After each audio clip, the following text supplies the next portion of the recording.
আমি এই বিষয়ে তো আমার অবস্থান অলরেডি ব্যক্ত করেছি মিডিয়ার বিভিন্ন জায়গায়। তবে বিভিন্ন সংবাদপত্র বা মিডিয়ায় যেভাবে তথ্য আসছে আমি মনে করি যে এভাবে আসা উচিত না।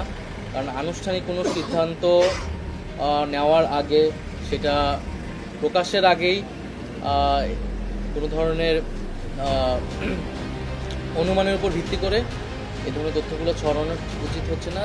বাইরে যারা আছে বৈষ্ণববিধি নাগরিক কমিটি, তারা একটা রাজনৈতিক দলের উদ্যোগের কথা বলেছে অনেক আগেই, ফেব্রুয়ারির মধ্যে।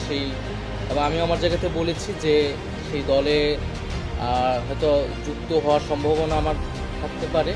তো সেটা হলে আমি সরকার থেকে এটা আনুষ্ঠানিকভাবে পদত্যাগ করেই করব। সেই বিষয়ে আমি এখনও চূড়ান্ত সিদ্ধান্ত নেইনি, কিন্তু সেটার সম্ভাবনা আছে। হয়তো এই সপ্তাহের শেষে আমি এই বিষয়ে একটা চূড়ান্ত সিদ্ধান্ত আপনাদের সবাইকে জানাতে পারি।